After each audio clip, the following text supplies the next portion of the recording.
এইখিনিতে আমি বৰ লজ্জাজনকভাৱে এটি কথা সোঁৱৰাই দিবলৈ বাধ্য হৈছোঁ যে আমাৰ যিকেইটা ইলেক্ট্ৰনিক মিডিয়া চেনেল ইতিমধ্যে চলি আছে সেই চেনেলকেইটাৰ যিসকল বাতৰি পঢ়োতা বা তেওঁলোকৰ যি বাতৰি প্ৰস্তুত কৰোঁতা এইসকলৰ যে এক শালীনতাৰ অভাৱ হৈছে সেই কথাটো আমি বৰ লজ্জাজনকভাৱে দেখিছোঁ।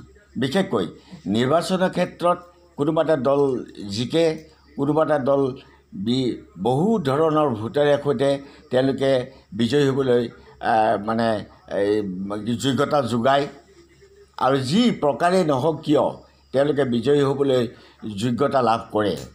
এই ক্ষেত্ৰত যিসকলে বিজয়ী হ'বৰ কাৰণে যোগ্যতা লাভ নকৰে তেওঁলোকক যি তুচ্ছ তাচ্ছিল্যভাৱে বাতৰি পৰিৱেশন কৰোঁতাসকলে এই ধৰণৰ ভাষা প্ৰয়োগ কৰে, এইটো বৰ লজ্জাজনক কথা। এটা চেনেলৰ শালীনতাও যে নথকা সেইটো এটা ডাঙৰ কথা।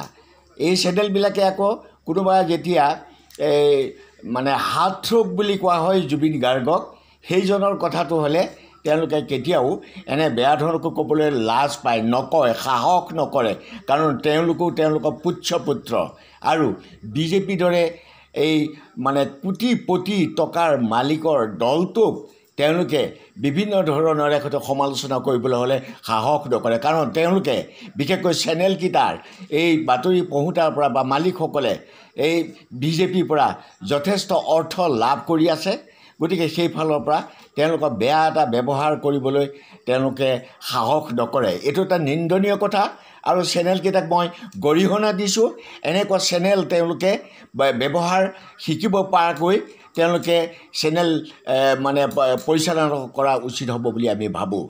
গতিকে যিহেতু কোনোবা এটা দল হাৰিছে, বেয়াকৈ হাৰিছে, বহুদিনত জিকি আছিল আৰু এতিয়া বৰ্তমান বিজেপি ধন জন টকা আৰু বেশ্যাগিৰি আৰম্ভ কৰা এই বিজেপি দলৰ এই ধৰণৰ কান্দৈ তেওঁলোকক জিকাবৰ কাৰণে বহু ধৰণৰ গুণ্ডাগিৰি কৰা, স্বৈৰতান্ত্ৰিক ব্যৱস্থাৰে সৈতে ইলেকশ্যনত জিকিবৰ কাৰণে সকলো ব্যৱস্থা কৰা, সেইবিলাকৰ কথাটো তেওঁলোকে ক'বলৈ লাজ পায়। এই চেনেলবিলাকে কিয় লাজ পায়? এতিয়া ধৰি ল'লোঁ মই কংগ্ৰেছী নহয়, কিন্তু মই কংগ্ৰেছী কোনোদিন নাছিলোঁ আৰু নহয়। কিন্তু এই কংগ্ৰেছী যে এনেকৈ হাৰিলে, লাজ লগাকৈ হাৰিলে হেনতেন, তোমালোকক ক'বলৈ লাজ নেলাগেনে? তোমালোকৰ চেনেলৰ কোনোবা সাংবাদিকক দেখিছোঁ, চেনেলৰ কোনোবা এডিটৰক দেখিছোঁ, 2-3জনীকৈ তিৰোতা গ্ৰহণ কৰি পেলাইও তেওঁলোকে আজি কাৰোবাক পৰামৰ্শ দিবলৈ শিকিছে। সেইবিলাক আমি ক'বলৈ নোৱাৰোঁ। হিমন্ত বিশ্বই আজি বিভিন্ন ধৰণৰ কাণ্ডৰ কাৰখানা কৰি 91 চনত তেওঁ আণ্ডাৰপেণ্ট পিন্ধি পাণবজাৰ থানাত পিটা খাইছিলে। সেইবিলাক ক'বলৈ নোৱাৰে, সাহস নাই। কাৰণ হিমন্তৰ চেলা চামুণ্ডা হৈ থকাটো মই ভাবোঁ এই চেনেলবিলাকৰ অৰ্থ নহয়।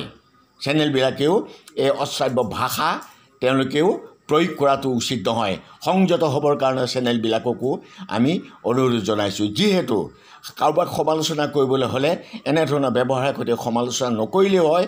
ভাল ব্যৱহাৰ আছে অসমীয়া ভাষাত, সেই ব্যৱহাৰৰ সৈতে তেওঁলোকক থকা সৰকা কৰক, আমাৰ আপত্তি নাই। কিন্তু আপোনালোকে অশ্ৰাব্য ভাষা ব্যৱহাৰ কৰিবলৈ ক'ত অধিকাৰ পালে? চেনেলবিলাকৰ বাতৰি পঢ়োতা, চেনেলবিলাকৰ মালিক আৰু চেনেলবিলাকৰ সম্পাদকবিলাকে সাৱধান কৰি দিলোঁ। ৰাইজে যেনেকৈ বিজেপি, কংগ্ৰেছ এইবিলাকক ৰাইজে যিদৰে দেখিছে, যিদৰে তীব্ৰ গৰিহণা দিছে, আৰু তোমালোককো এনেকৈ গৰিহণা দিবৰ কাৰণে আমি প্ৰস্তুত হৈছোঁ। আৰু তোমালোকে নেভাবিবা যে তোমালোকে সৰ্বা অসমৰ মানুহ। সাৱধান কৰি দিলোঁ, এনেধৰণৰ ব্যৱহাৰ যাতে দ্বিতীয়বাৰ কোনো চেনেলে কোনো দলৰ ওপৰত প্ৰয়োগ নকৰক।